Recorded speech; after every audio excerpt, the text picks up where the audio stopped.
자, 오늘은 이제 핵산에 대해서 공부를 할 겁니다.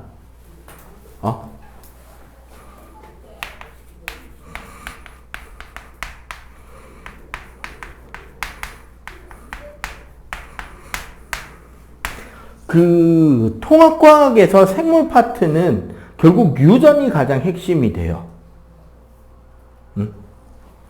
그래서 이야기를 하게 되는데, 핵산은 유전 물질, 즉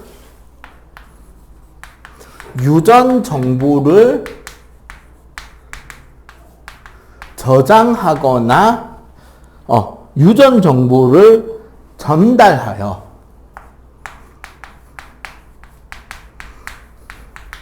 단백질을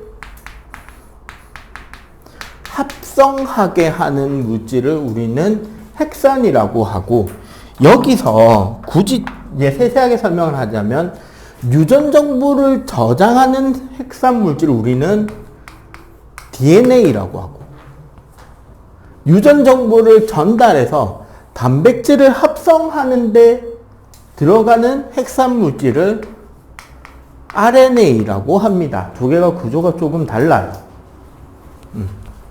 이 둘 다 기본 단위는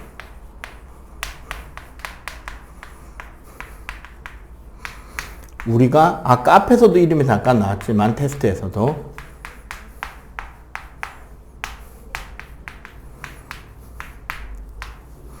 뉴클레오타이드라는 물질로 구성됩니다. 얘는 단위 구성이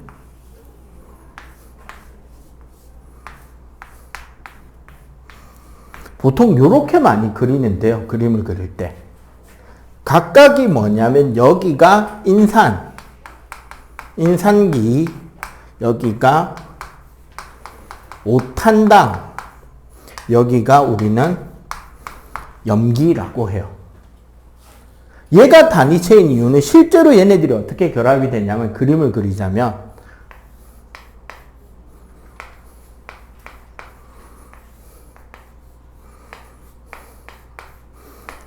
지금 이렇게 돼 있잖아. 이 뉴클레오타이드끼리 인산과 오탄당이 공유 결합을 이렇게 하는 거야. 그러면 이게 한 줄로 쭉 길게 사슬이 연결이 되겠죠. 이걸 우리는 가닥이라고 보통 이야기를 해요. 이렇게 가닥이 만들어지는데, 참고로 DNA는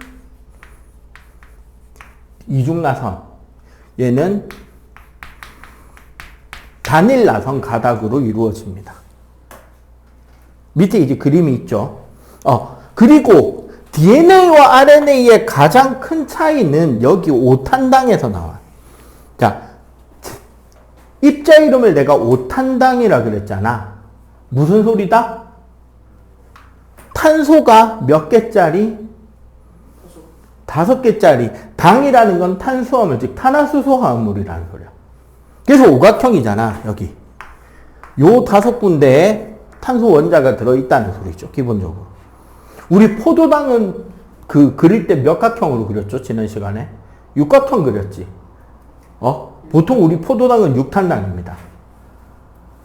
포도당이나 뭐 과당이나, 이런 것들은 육탄당이고요.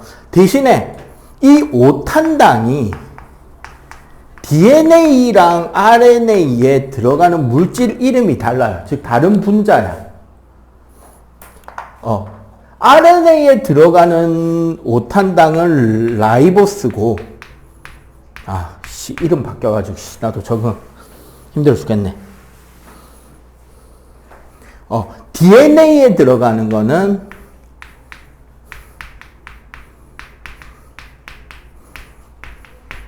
디옥시라이보스입니다.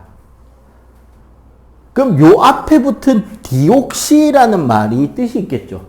이거 산소가 하나 적게 붙어 있는 분자 구조다라는 뜻입니다. 요런 차이가 조금 있어요. 그리고 여기에 염기가 있죠. 이 염기가 중요한 게, 이 염기의 암호 코드가 아미노산을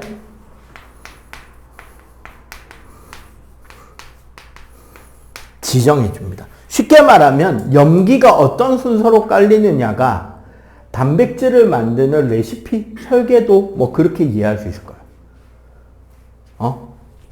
여러분들 피자나 커피 피자는 좋아하죠? 피자 이름 어떻게 정해져? 예를 들어 버거킹이든 뭐 피자헛이든 뭐 도미노 피자든 보면 일단 피자 맨 앞에 붙는 이름이 위에 어떤 토핑이냐가 정해지는 거잖아. 뭐 페퍼로니 피자다 그러면은 페퍼로니 햄만 잔뜩 깔아줄 거고, 또 무슨 피자냐, 치즈만 덕지덕지 올라가 있는 피자 있잖아. 고르곤졸라? 그럼 고르곤졸라 치즈로 만든 피자라는 소리죠. 그냥 콤비네이션이면. 고기도 좀 적당히 있고, 버섯도 적당히 있고, 햄도 적당히 있는, 페퍼로니 햄도 적당히 있는 그런 거고, 불고기 피자다. 불고기 올라갔겠네. 포테이토 피자다. 포테이토 올라갔겠네. 그 다음에 골든 있지 않냐? 테두리에 고구마 테두리 깔았냐, 안 깔았냐? 그 다음에 마지막 빵 부분 안에 치즈심 들었냐, 안 들었냐? 골드 슈프림, 어쩌고저쩌고 이름 붙잖아. 그럼 그거 조합하면 무슨 피자다 딱 느낌이 오잖아. 똑같다고.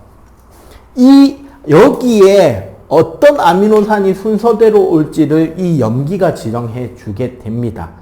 요게 이제 우리가 말하는 핵산의 기본 구조예요. 그리고 대신에 역시 얘도 어떨 것이다? 아미노산을 지정하는 염기조차도 DNA, RNA가 따르게 들어간다고. 요거 그림을 좀 살짝 지우자. 아까 여기서 DNA랑 RNA에 당이 다른 걸 이야기를 했잖아. 염기도 어떻게 다르냐면, DNA에 쓰이는 염기는 아데닌, 타이민, 구아닌, 사이토신 4가지의 염기로 결정을 해요. RNA는 아데닌, 구아닌, 사이토신은 똑같은데 타이민 대신에 유라실이라고 U가 들어갑니다. 대응되는 게. 요렇게 조금 차이가 나게 대응이 된다. 그리고 얘네들이 아까 여기 그렸던 것처럼 폴리뉴클레오타이드를 이루죠. 길게.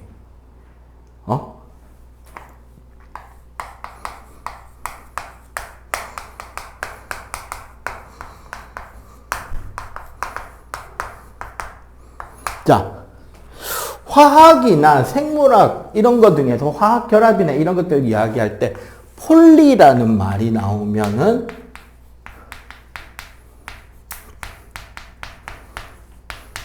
그 뒤에 단위체가 반복적으로 결합되어 있다는 소리예요. 폴리뉴클레오타이드면 뉴클레오타이드들이 반복적으로 계속 연결이 된다는 뜻이고, 중2의 우리 소화 과정 중에 원래 배웠어야 되는데 보통 중등에서 건너뛰는 거, 폴리펩타이드. 단백질 이야기할 때. 무슨 소리다? 펩타이드 결합이 어떻게 일어나고 있다?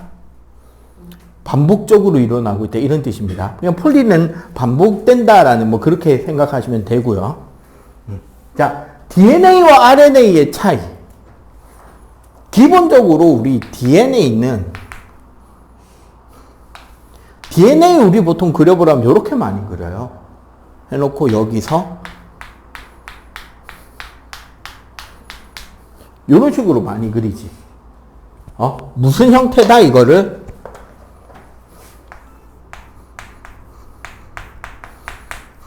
이중 나선 구조다라고 하는 거야. 그에 비해 RNA는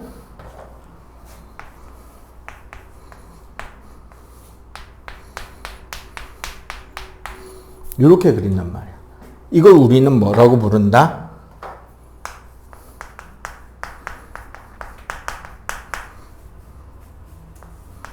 단일 사슬형 구조다라고 이야기를 해요. 앞에서도 이야기했지만 가장 큰 차이는 DNA는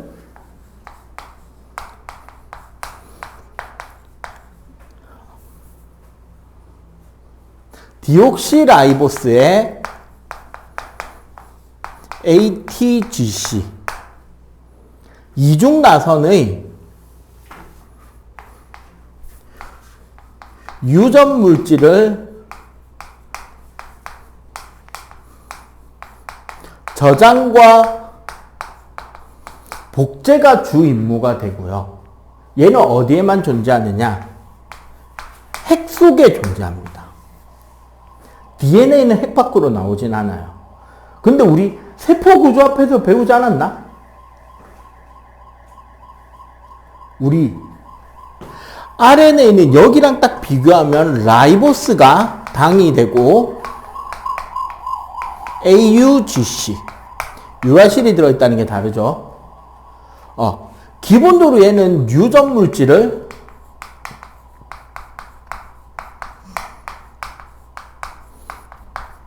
전달하는 게 주 목적입니다.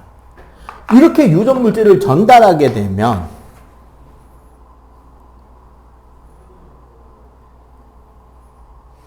잠시만. 갑자기 이름 까먹다. 큰일 났다.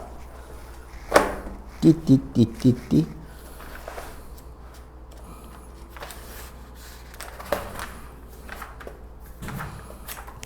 저 뒤에서 배우겠구나. 원래. 바보. 까먹고 저러리야.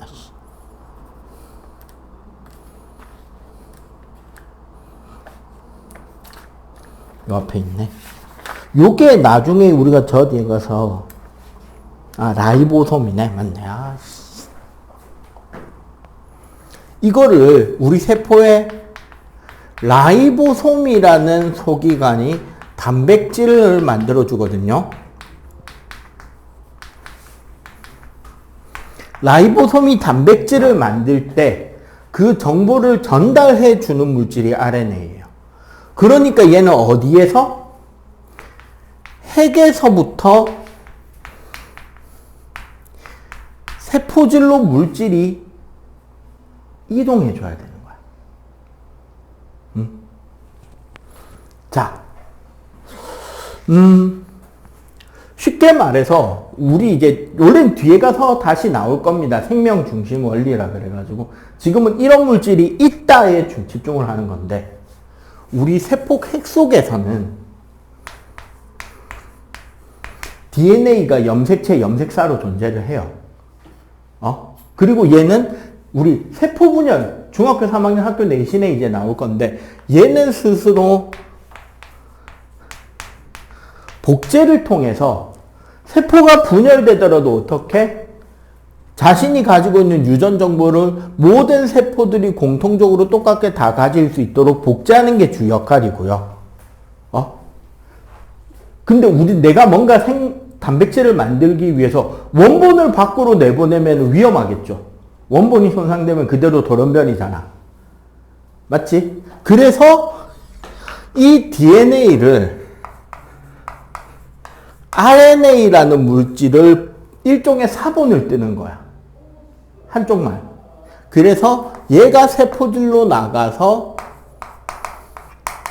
라이보솜에 가면 여기에 뭐가 들어와서 아미노산이 그 RNA를 보고 그 정보, 유전 정보를 대로 결합해서 뭐로 나온다?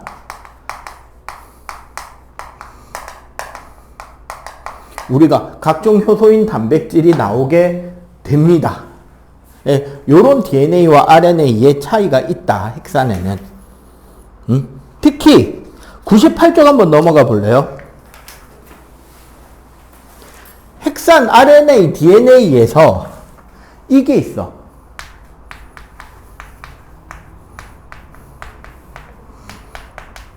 가장 재밌는 게 상부결합이라는 거예요. 이거는 뭐냐면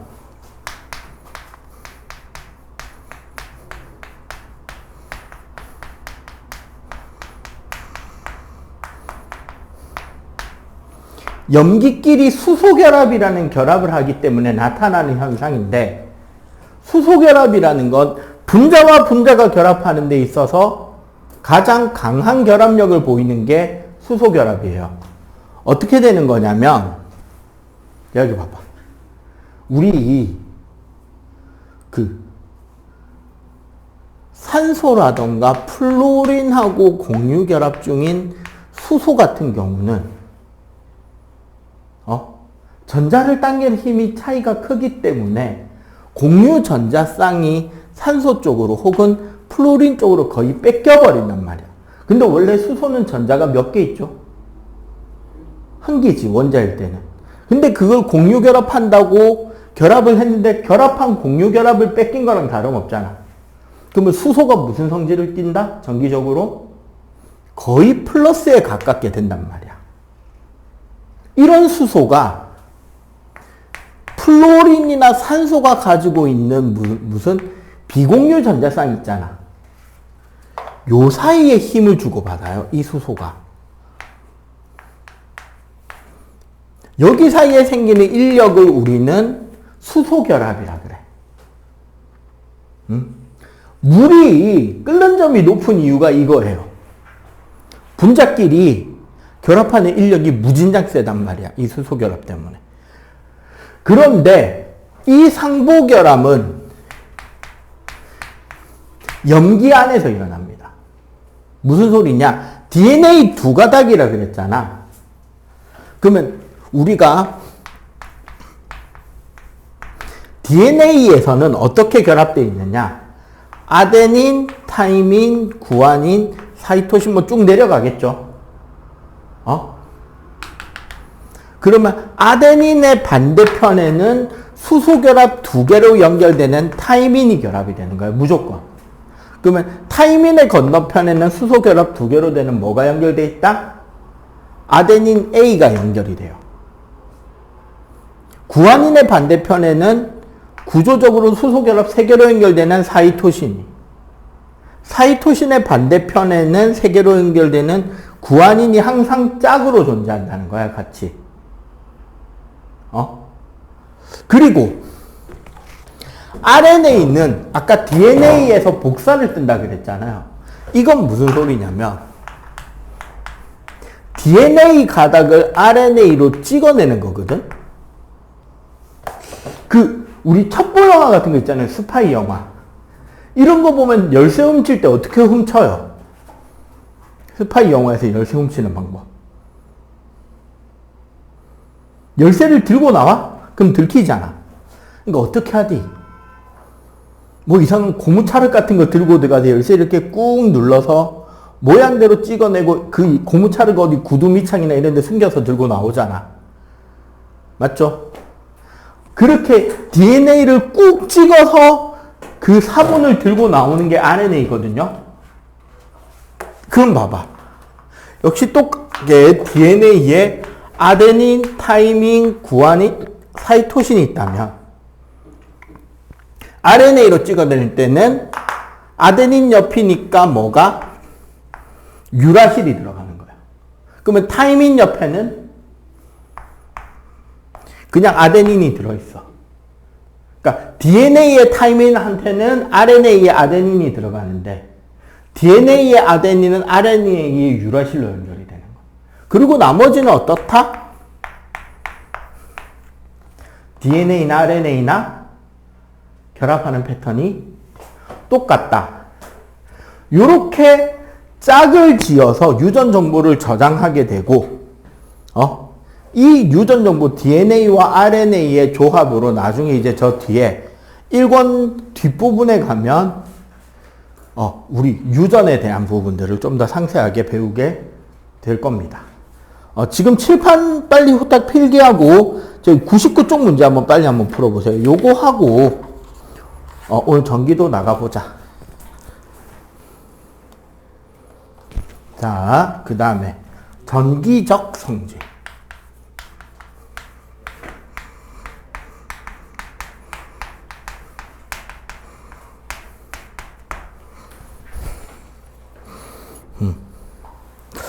기본적으로 봐봐. 물질을 이루는 거는 원자죠. 왜냐하면 우리가 물질이라고 부르는 녀석은 뭐랑 뭐냐면 결정이라는 녀석과 분자라는 녀석이 대부분입니다. 분자는 보통 우리가 공유결합으로 구성되는 독립된 입자들을 분자라 그러죠. 결정은 이온이나 금속들처럼 혹은 분자들의 결정도 존재합니다. 똑같은 구조가 계속 반복적으로 연결돼서 커다란 덩어리를 이루고 있는 상태를 결정이라고 한단 말이야. 물론 둘 다 아닌 유리 같은 놈도 있어요. 얘는 결정도 아니고 분자도 아니야. 이걸 비결정질이라 그러는데 대부분은 결정이거나 분자라고 보면 돼. 그리고 얘네들은 결국 보면은 뭐로 구성된다? 이온도 원자니까 결국은 원자로 구성이 되죠. 그러면 특히 얘네들의 무슨 성질? 전기적인 성질이면 원자의 구성이 어떤 전기적인 특성을 가지는지를 이해하면 되잖아. 원자는 어떻게 구성되어 있어요? 가운데 뭐가 있다? 그쵸. 핵이 있죠. 핵은 무슨 전하를 띈다? 플러스 양전하를 띠죠. 왜? 여기에 속하는 건 양성자와 중성자잖아. 그리고 핵 주위에는 뭐가 돌죠? 그치. 전자가 돌죠. 전자는 보통 일렉트릭 마이너스라고 표시를 하잖아. 그리고 여기서 핵과 전자를 결합하는 힘은 무슨 힘이다? 2학년 때 1학년 2학기에 시험 쳤잖아. 전기력.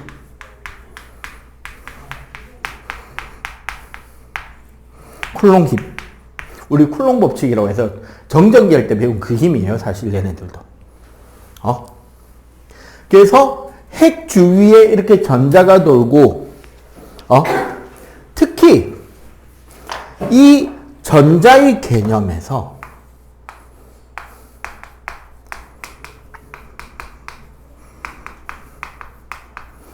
속박된 전자가 있고요. 그러면 속박된 전자랑 반대말은 뭘까요? 네, 자유 전자가 있겠죠. 속박된 전자는 그럼 풀어서 설명하자면 전기력에 의해 원자에 속박된 전자죠.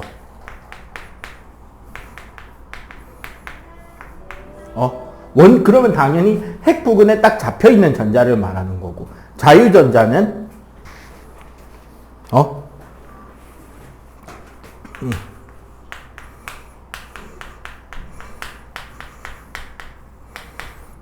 인력을 끊고 어떻게? 이동 가능해지게 된 전자를 우리는 자유전자라고 합니다. 그리고 사실 여기서 자유전자가 되게 중요한 게 어떤 물질의 구성에서 이 자유전자가 얼마나 많이 존재하느냐 혹은 자유전자가 얼마나 쉽게 만들어지느냐에 따라서 우리는 물질의 전기적 성질, 크게 도체, 그리고 옛날에는 절연체라고 불렀는데 이번 개정 교육과정부터 단어가 바뀌었습니다. 부도체. 그러면 사실 이 사이에 뭔가 하나 더 있죠. 뭐가 있다? 네. 반도체가 존재하죠. 반도체의 반은 진짜 반이라는 뜻이에요. 자, 잠깐 설명을 통과해서 조금 벗어나서 물리원까지만 살짝만 갔다 옵시다. 자, 요 셋의 차이를 설명하기 위해서 물리원 심화를 살짝 구경하고 올게요.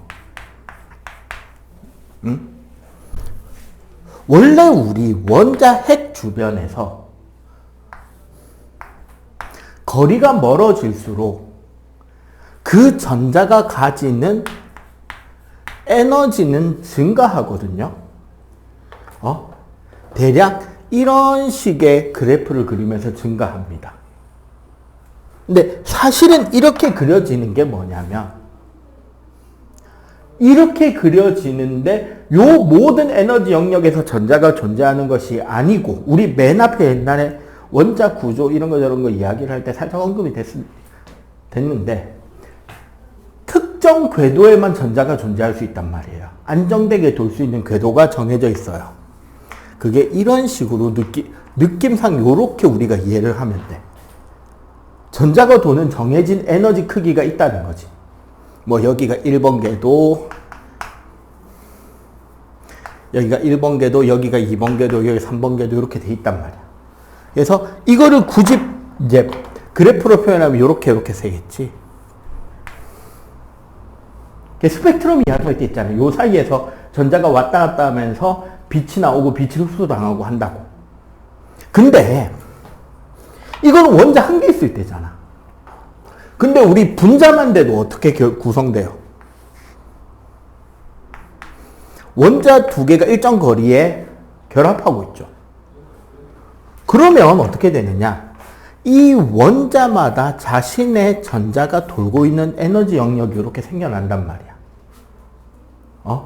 그러면 여기서 그 전자들이 존재하는 궤도가 이렇게 에너지 준위가 설정이 되겠지. 근데 이게 안 겹치는 영역은 문제가 아닌데, 이게 겹쳐지는 영역이 생길 수 있잖아. 그럼 여기는 어떻게 될 거냐는 거야. 자, 전자 에너지 준위라는 건 그 전자가 돌고 있는 궤도를 상징하거든. 근데 물어보자. 전자끼리 서로 좋아해, 싫어해? 서로 싫어하겠지. 청력을 보일 거 아니야. 그러면 같은 곳에서 같이 노냐? 예를 들어, 너희 학교에 특히 이제 남학생들보다는 여학생들이 은근히 이게 티 안 나기 심하니까. 쉬는 시간에 서로 친구들 보면 한 8명씩 그룹으로 다니잖아. 3, 4명, 4, 5명 이렇게 친한 애들. 식당에서 점심 먹고 저기 학교 운동장 구석에 있는 그 뭐 스탠드나 그런데 그늘진 데서 친구들하고 수다 떨면서 이야기하려고 한 팀 너희들 친구가 모여 있었는데, 너희들이 싫어하는 애들이 우리도 스탠드 가서 이야기하지 쉬고다가 쟤네들 있으면 거기 옆에 와서 앉아, 아니면 딴 데 가. 딴 데 가지. 걔네들이 안 가면 너희들이 가지. 전자를 이해하는데 여학생 보면 됩니다. 되게 유사해요, 진짜.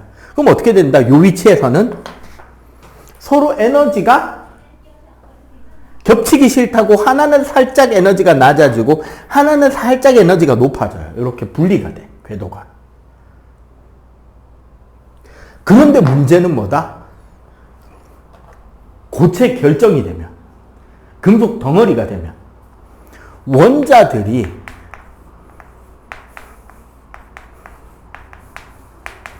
규칙적으로 다닥다닥 밀집돼 있을 거 아니야.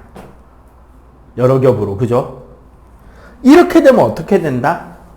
이 에너지 준위 개념이 겹치다 못해. 이거 연속 스펙트럼 설명할 때 언급을 한번 살짝 비슷하게만 하다 말았는데,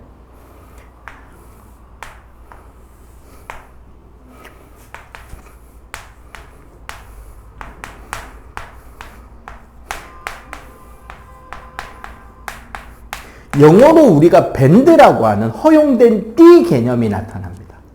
이건 뭐냐면 요 영역이 사실은 아까 여기서 말한 에너지 준위들이 이렇게 계속 촘촘하게 채워지다 보니까 요 범위 사이에서 전자의 에너지가 연속적으로 존재할 수 있는 영역이 되는 거야. 근데 이게 띠가 한 개가 아니라 어떻게 된다?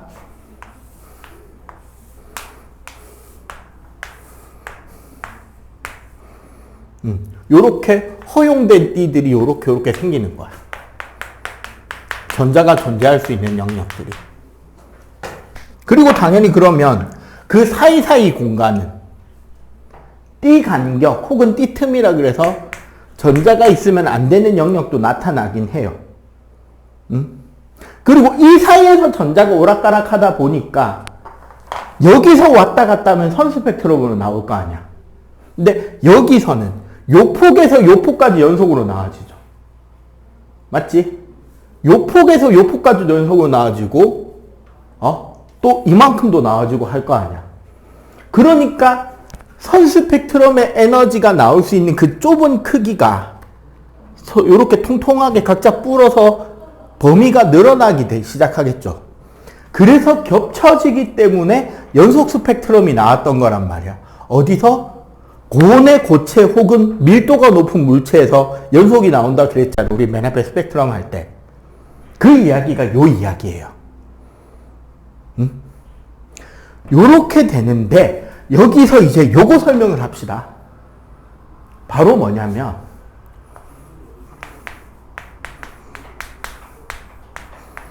원작과 띠라는 개념이 있어요. 이건 뭐냐면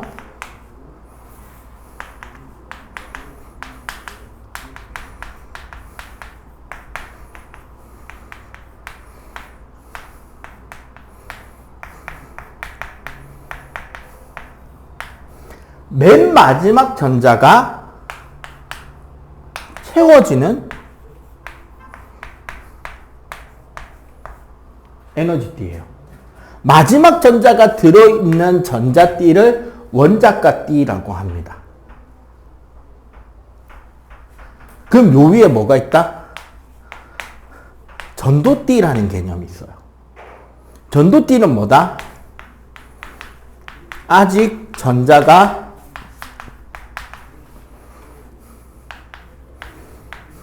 채워지지 않은 허용된 띠예요.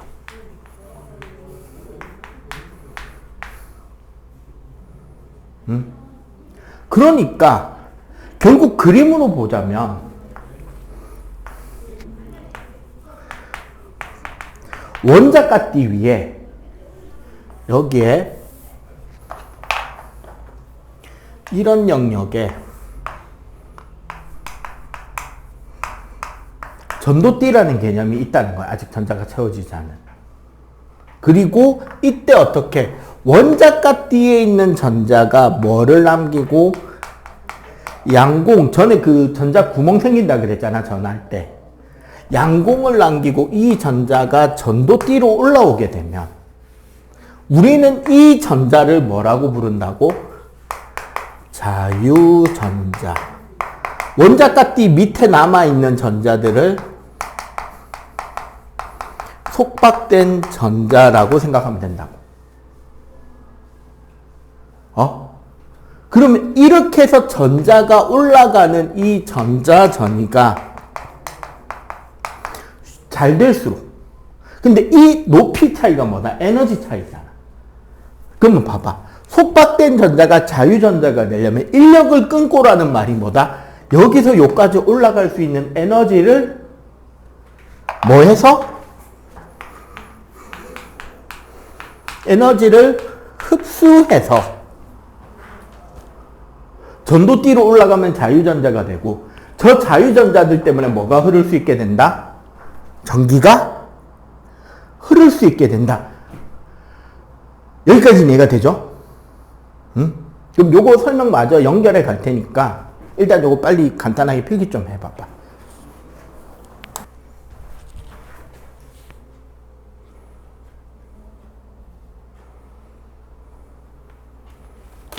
자, 우리 아까 말한 원작과 띠 있잖아요.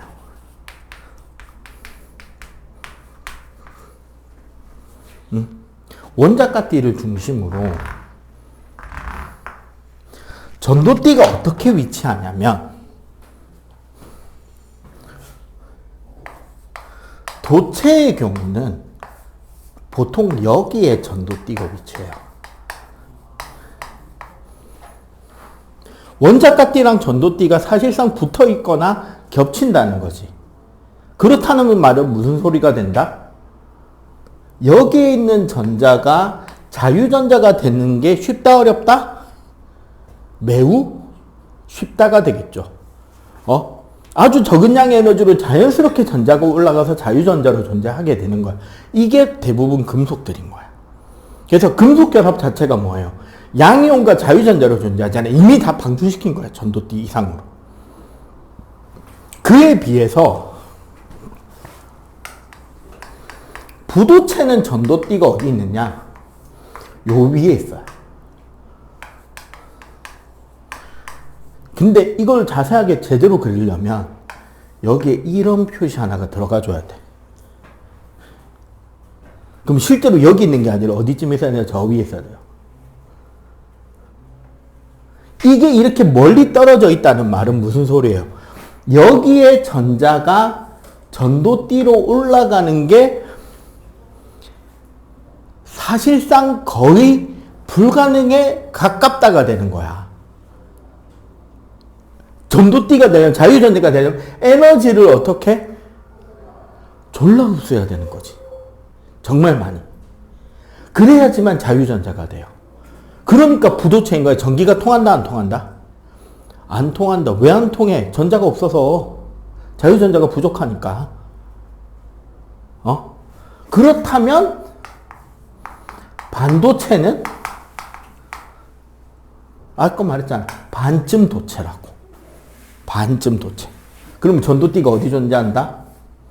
한 이쯤 존재한다.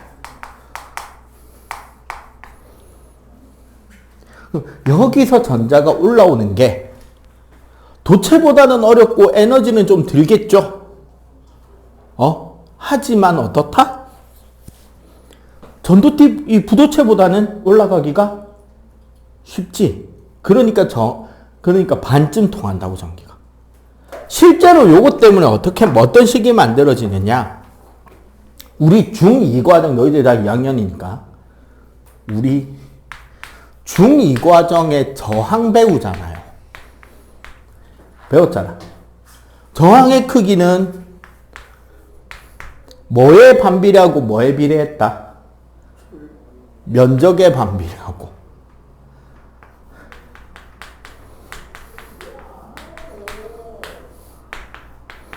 저항의 길이에 비례한다가 있었잖아. 그래서 이런 문제 있었잖아요. 가장 저항 큰 건 어떤 모양이냐? 가늘고 긴 거. 가장 저항이 작은 거는 굵고 짧은 거. 반으로 뚝 접으면 4분의 1. 길이를 2배로 늘리면 4배. 이런 거 있었잖아. 근데 요게 비례한다였잖아요. 중등 때는. 여기에 들어가는 개념이 비저항이라는 개념이 있어. 이게 물질의 성질이거든요. 그 비저항 값이 얼마가 되느냐? 그럼 봐봐. 비저항이 크면 저항이 커지겠지. 비저항이 작으면 저항이 작아지겠죠.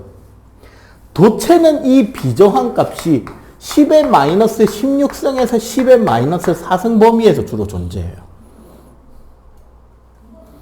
근데 이 값만 보면 감이 없잖아. 부도체는 비저항 값이 10의 8승부터 시작해서 10의 20승 대나무 이런 거는 야 자릿수 봐봐.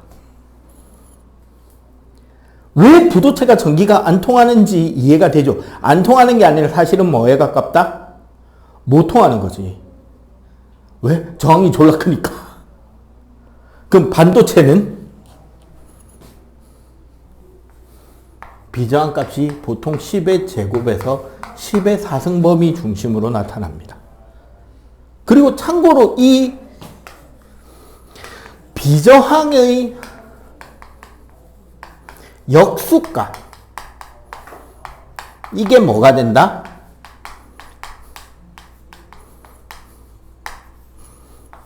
전기 전도도라고 보면 돼.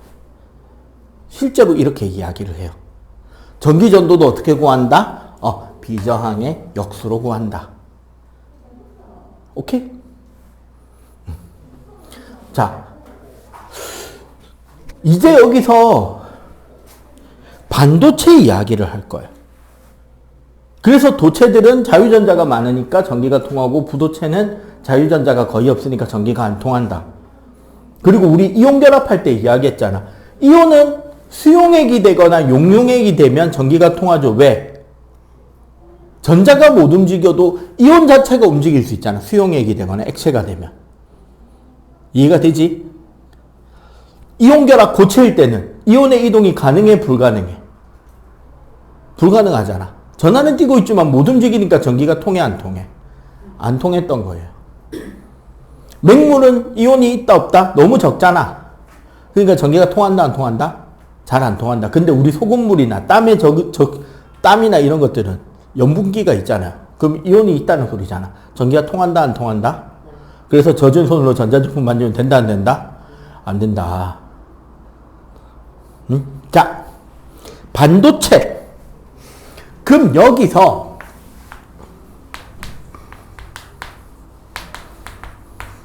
반도체 이야기를 좀 할게요.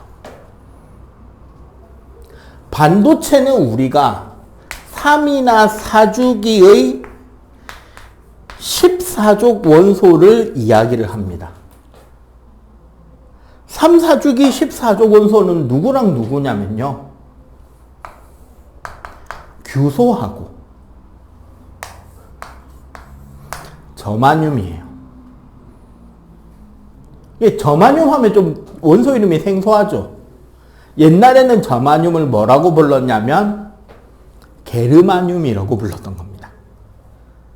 그리고 봐봐. 규소, Si. 저거 이제 원소명이 영어로 말하면 실리콘이에요. 미국 캘리포니아주 그 IT 업계들이 많이 모여있는 지역을 뭐라고 불러? 사회 시사도 좀 가르쳐야 되겠네. 실리콘밸리. 왜 실리콘밸리인지 알겠지? 반도체나 이런 것들이 집중되어 있다고 거기에. 자, 얘네들은 14족이니까 자, 원자과 전자 몇 개?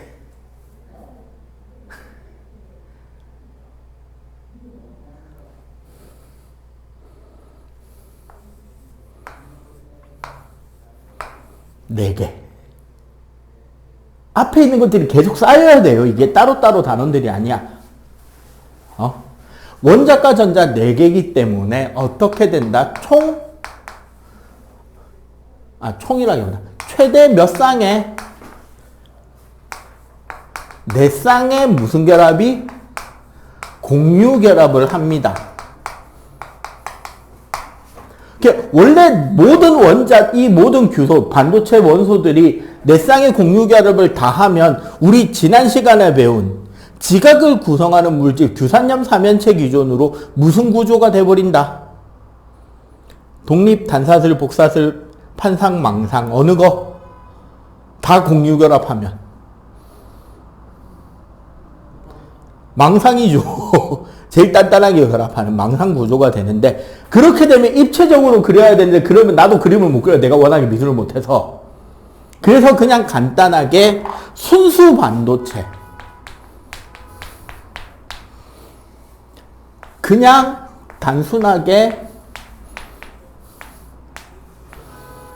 그림을 이해하기 가장 편하게 그리는 건 이렇게 격자 무늬를 그리면 돼요.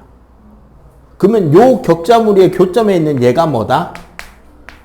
원자일 거고. 요 선이 뭐다? 공유 결합이죠. 공유 전자쌍이 있는 곳이잖아. 그러면 봐봐. 원자 하나가 몇 쌍의 결합을 하고 있다? 4쌍의 결합을 다 하고 있고 얘가 말하는 게 요 정도의 그냥 비저항을 가지는 일반적인 반도체예요. 우리가 근데 전자제품, 컴퓨터나 IT, 메모리칩 이런 것들을 만들 때는 이 순수 반도체를 재료로 해서 개발을 하는 거지 순수 반도체를 쓰는 건 아니에요. 이 반도체에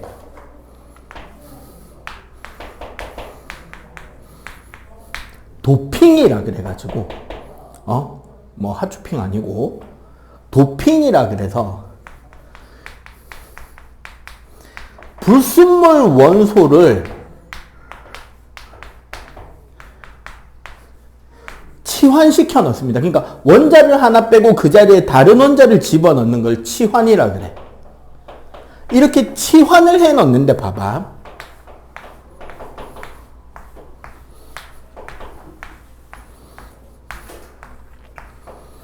여기 한가운데 14족 원소를 빼낸 자리에 13조 건소를 넣으면 전자가 몇 개죠? 13조 건소는? 최외곽 전자가? 3개죠. 그럼 무슨 일이 생길까? 공유결합 3개는 원래대로 연결이 복구가 되죠. 근데 여기에 뭐가 하나 없다? 전자 하나가 없지. 그럼 여기 뭐가 생긴다?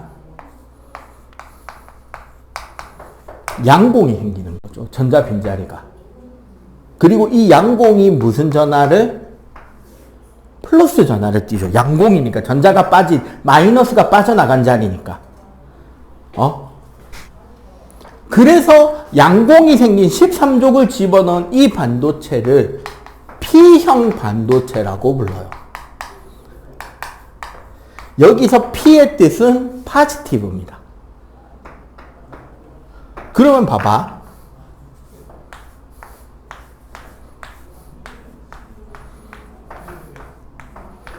요 자리에 이번에는 14족 대신에 13족 대신에 15족을 집어넣으면 무슨 일이 생길까요? 15족은 원자과 전자 몇 개다? 5개겠지. 그러면 어떻게 돼? 공유결합 4개 다 하고 전자가 남네? 이 전자가 무슨 전자다? 자유전자인 거야. 그럼 무슨 전하를 띈다? 마이너스를 띄겠죠. 그리고 이렇게 된 마이너스의 자유전자 때문에 얘를 뭐라고 부른다? N형 반도체라고 불러요. N의 뜻은 뭐다? 네거티브인 거야. 그리고 사실 여기서 이 N형 반도체, P형 반도체를 조합하면 다이오드라는 걸 만들 수 있어요. 기존 통과에서는 다이오드에 대한 개념 설명도 되게 많이 하는데 다이오드나 트랜지스터 같은 거 이야기를 합니다만 현행 통과에서는 사실 다이오드 이야기는 심화해서 다루는 정도예요. 그냥 요거 필기 끝나면 다이오드 간단하게 설명하고 반도체 소자들 이야기 각각 어떤 데 쓰이고 있는지 이야기를 좀 하게 할 거니까 요거 일단 간단하게 필기 좀 합시다. 결국 따지고 보면 이 P형 반도체는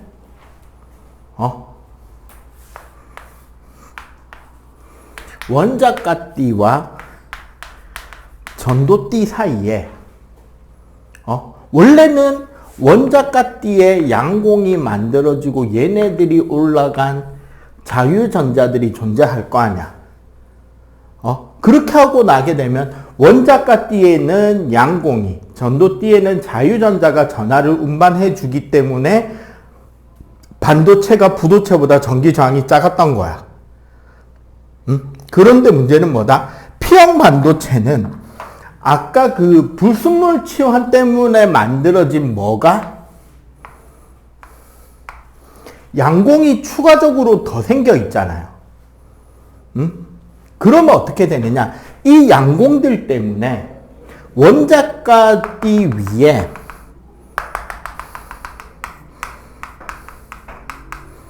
양공이 만드는 에너지 준위가 생기는 거예요. 양공들 때문에 요 전자가 여기서 요까지만 올라가면 되게 되는 거야. 추가로. 그러면 요 간격이 좁아졌죠. 간격이 좁아지면 자유전자가 더 잘 생겨, 더 생기기 힘들어. 에너지 차이가 줄었으니까 더 생기기가 쉽죠.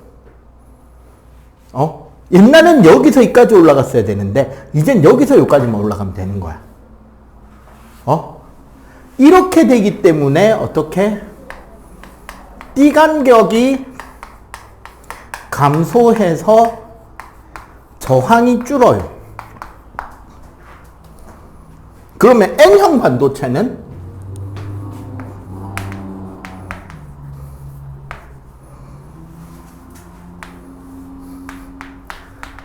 전도띠가 있고 원자가띠가 있잖아. N형 반도체는 이제는 어떻게 된다? 여기 원래 양공과 여기 원래 전자들이 있는데 자유전자가 생겼잖아요. 그 자유전자들로 인해서 전도띠 밑에 뭐가?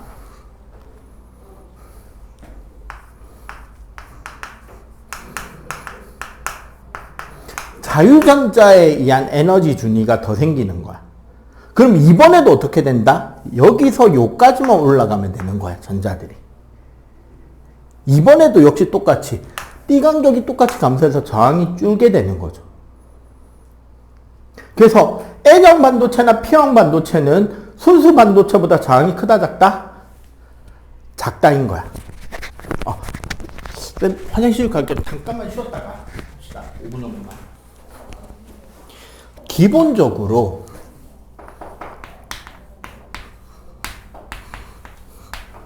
원래 여기까지는 22 계정에서는 다루면 안 돼요.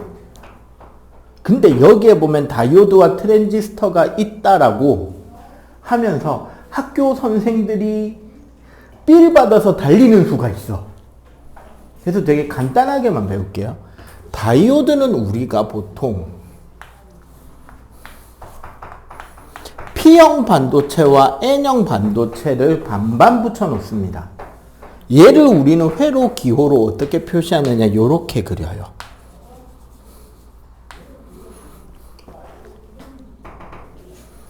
요렇게. 자, 아까도 봤지만 우리 P형 반도체는 뭐가 존재하죠? 양공이 존재하지, 이렇게. 그냥 원래는 여러 개 되게 많이 그려야 되는, 그냥 간단하게 하나씩만 그릴게요. N형 반도체는 안에 뭐가 존재한다? 자유전자가 존재하고 있잖아. 얘네들을 우리가 순방향이라고 하는 거는 어떻게 연결되어 있는 거냐면, 건전지 긴 게 플러스다, 그죠? 요렇게 해놓으면 요쪽이 플러스 극이 되고 여기가 마이너스 극이 되죠. 그럼 어떻게? 전자와 양공이 어느 쪽으로 이동한다? 접합면 쪽으로 이동하면서 전하를 운반해 준단 말이야. 그래서 전자가 양공을 채워주면서 여기에서 이쪽으로 전자가 이동할 수 있는 기반을 만들어 줍니다. 서로 연결이 되면서. 이렇게 될 때 우리는 어디서 어디로? 플러스에서 마이너스 극 쪽으로 전류가 흐른다라고 이야기를 하는 거예요. 근데 이거를 거꾸로 꽂잖아? 역방향으로 꽂으면 어떻게 되느냐? 자, 여기에 P형 반도체, 여기 N형 반도체, 그러면 건전지 반대로 꽂았다, 그지? 그러면 전자와 양공이 서로 양쪽으로 갈리죠. 이렇게 돼버리면 어떻게 되느냐? 요 가운데 접합면 부근에 전하를 운반해 줄 수 있는 놈이 없어지죠. 그럼 이 회로는 완전히 어떻게 된 회로와 같아진다? 끊어진 회로가 되는 거예요. 그러면 전기가 통해, 안 통해? 안 통한다는 거죠. 그러면은 얘를 가장 잘 쓰는 게 뭐냐면 교류 회로일 때예요. 이거를 우리는 정류작용이라고 하는데, 봐봐. 교류 전환 장치에 저항 하나 놓고 요거를 우리가 전류계로 측정하잖아? 그러면 전류가 어떻게 흐르느냐? 플러스 마이너스 이렇게 방향이 바뀌어가면서 흘러요. 교류니까. 근데 저항, 다이오드, 요렇게 다이오드를 하나 놓고 전류계로 측정해버리잖아요. 그럼 요 다이오드의 모양이 무슨 뜻이냐? 봐봐. 요쪽에 우리 순방향 쪽은 모양이 뭐예요? 화살표지. 그러면은 무슨 소리다? 요쪽에서 요쪽으로는 전류가 통한다라는 소리야. 역방향 방향은 어떻게 돼 있어요? 길이 딱 막혀 있잖아. 화살표가. 화살표가 아니라 그냥 막힌 길이죠. 그래서 요쪽에서 요쪽으로 전류는 흐르지 않는다는 뜻이거든. 그럼 요 회로에서는 봐봐. 우리가 요 교류라고 하는 거는 플러스 마이너스 극이 1초에 60번 바뀌어요. 우리나라 같은 경우는. 그래서 여러분들 요런 데 콘센트 꽂을 때 돼지코에 요렇게 꽂는지 뒤집어서 요렇게 꽂는지 신경 써서 꽂아 아니면 똑같이 꽂아? 똑같이 꽂죠. 그 이유가 교류라서 그렇단 말이야. 집에서 쓰는 전기가. 1초에 60번이나 바뀌니까 1에 꽂든 1에 꽂든 차이가 있다 없다? 거의 없는 거예요. 그런데 이렇게 다이오드를 중간에 하나 꽂아놨다? 그러면 이렇게는 전류가 돌지. 봐봐. 이렇게는 돌잖아. 근데 반대로 돌아가죠, 이렇게? 요거는 못 돌죠, 반대쪽으로는. 그러면은 요 회로가 어떻게 바뀐다?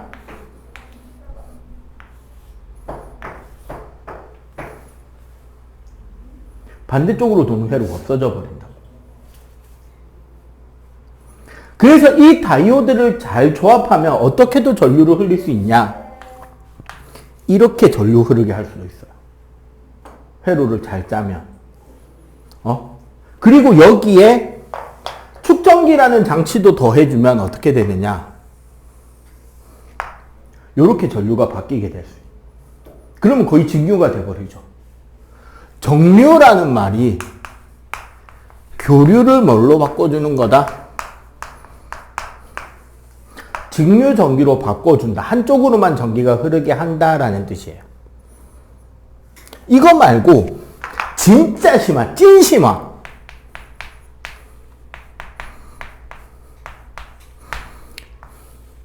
트랜지스터라고도 있습니다.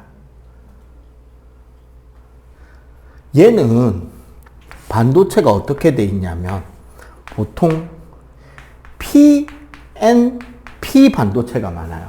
NPN도 트랜지스터가 많은데 우리가 이제 설명하는 건 PNP란 말이야, 고등과정에서는. 그럼 회로가 어떻게 연결되느냐? 여기는 전압 조금, 여기는 전압 크게. 여기 요쪽에서 요쪽으로 전류가 일정 이상 흐르게 되잖아? 그러면 이렇게 크게 도는 전류가 따라서 돌게 돼요. 그러면 여기 전류가 흐르냐 안 흐르냐가 이 회로 전체를 흐르는 거를 컨트롤할 수 있겠지. 맞지? 그리고 여기는 작은 회로가 흐르는데 여기 크게 회로에 큰 전류가 흐를 거 아니야.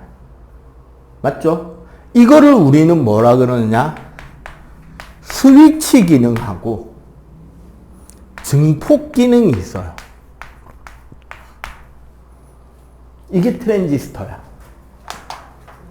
그럼 이 트랜지스터는 어떻게 된 거냐? 여러분들 혹시 중학교 정보 시간에 컴퓨터 역사 배웠냐? 정보나 기술에? 아직 안 들어갔나? 그 인류 최초의 컴퓨터 사진은 본 적 있죠? 크기가 얼마나? 거의 건물 한 채잖아. 요즘에 컴퓨터 크기 얼마나요? 여러분들 지금 책상 위에 하나씩 올려져 있네. 핸드폰. 야, 저거 딱 깨놓고 컴퓨터 하냐? 맞지? 좀 옛날 이야기인데, 우리나라의 스마트폰이 이렇게 확 커질 수 있었던 건, 그 KT의 덕입니다. 한국통신. 이 KT라는 회사 덕분이고, 스티브 잡스 덕이에요, 순전하게. 그 옛날에 삼성이 옴니아라고 하는 바다폰이라는 스마트폰을 최초로 개발했었거든. 안드로이드가 아니에요. 그거는 시스템을 뭐를 썼냐면 윈도우였어. 윈도우 기반의 바다 OS라는 프로그램을 만들어서 스마트폰을 만들었단 말이야. 무슨 일이 터지는지 아냐? 너 핸드폰에서 블루스크린 본 적 있냐? 야, 요즘에 솔직하게 봐봐. 컴퓨터에서도 블루스크린 보기 힘들죠. 윈도우 11이니까. 나도 지금 컴퓨터 내가 이거 산지 지금 이제 6년 차인데, 코로나 터질 때 샀으니까. 그래도 가끔씩은 뜨거든.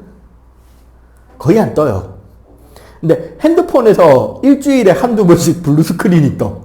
핸드폰이라고 볼 수 있냐 없냐? 빠르겠냐? 그리고 그 삼성 플레이스토어 앱이 한 10개 있었나? 다 삼성에서 만든 거. 심지어 옛날 스마트폰은 와이파이도 안 됐어요. 데이터 좀 쓰면 막 전화비가 10만원, 20만원 나왔다고. 그러던 중에 KT가 SKT를 따라잡겠다고 아이폰을 들어왔는데 아이폰은 와이파이가 필수였단 말이야.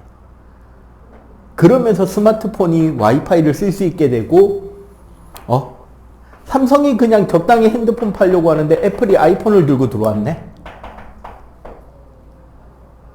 완전히 밀려버린 거야, 초반에. 그래서 부랴부랴 다시 그걸 따라잡을 수 있는 정말 좋은 옵션으로 폰을 만들고 그 폰을 구동시킬 프로그램을 찾다 보니까 어떤 되게 작은 프로그래밍 스타트업 회사가 안드로이드라는 프로그램을 개발하고 있는 거를 찾아낸 거야. 그래서 그 회사랑 협약을 해서 핸드폰에 안드로이드를 깔기 시작했어요. 그리고 그 작은 회사는 구글이 인수를 합니다. 그래서 안드로이드가 구글 OS예요. 구글에서 만든 스마트폰 OS고 그 안드로이드를 최초로 사용한 스마트폰이 전 세계 가장 표준화로 시작을. 그게 갤럭시야. 갤럭시 S. 옛날에는 갤럭시 S의 S가 삼성의 S가 아니었다. 갤럭시 SK 해가지고 S였어. 그러면 KT4는 갤럭시 K. U 플러스 4는 갤럭시 U였어. 그러다가 이제 S2부터는 그냥 S로 통일. 쭉 지금까지 온 거예요. 그때부터. 자, 이렇게 작아질 수 있었던 것에 가장 큰 역할을 한 반도체가 트랜지스터입니다. 왜? 옛날에 컴퓨터가 그렇게 컸던 거는 이 트랜지스터가 해야 되는 역할을 누가 했냐? 진공관이라고 그 전구 크기만한 진공관들이 트랜지스터 하나의 역할을 했단 말이야. 이게 졸라 클 수밖에 없었지. 그러다가 트랜지스터를 쓰기 시작하면서 건물 한 채였던 컴퓨터가 방 한 칸으로 바뀐 거야. 그리고 이 트랜지스터나 이런 다이오드를 우리가 알고 있는 반도체 칩 있죠. 보통 우리가 이렇게 많이 그리잖아. 반도체 하면 우리가 딱 떠오르는 모양은 이거죠. 맞지? 요 반도체 칩을 우리가 IC, 집적회로라 그러는데 작게는 트랜지스터랑 다이오드를 몇만 개부터 많게는 몇백만 개를 여기 위에다가 심어 놓은 거예요. 레이저로 하나하나 그려서. 이러고 나니까 컴퓨터 크기가 이만해진 거야. 컴퓨터가 데스크탑이 됐고 노트북이 됐고 전자수첩이 됐고 이제 스마트폰이 된 거예요. 오케이? 이거 말고 다이오드에서도 이게 채워지는 에너지가 낮아지고 안정화된단 말이야. 그 에너지가 낮아지는 효과로 빛을 내는 다이오드가 있습니다. 뭐? 발광 다이오드, 영어로 LED. 그리고 그 반대도 가능해요. 빛을 받아서 전기를 흐르게 하는 다이오드도 있어요. 광다이오드라고. 이거 여러분들 집에 다 있습니다. 어디에 있게? 여러분들 집 현관에. 문 열고 들어가면 어떻게 돼요? 현관문에 한밤에는 불 켜지지. 광다이오드로 여러분들이 문 열고 들어오면 빛의 변화가 생기잖아. 그 변화를 광다이오드가 감지해서 전류를 흘리고 그 작은 전류로 불을 켜는 큰 전류를 흐르게 하는 장치.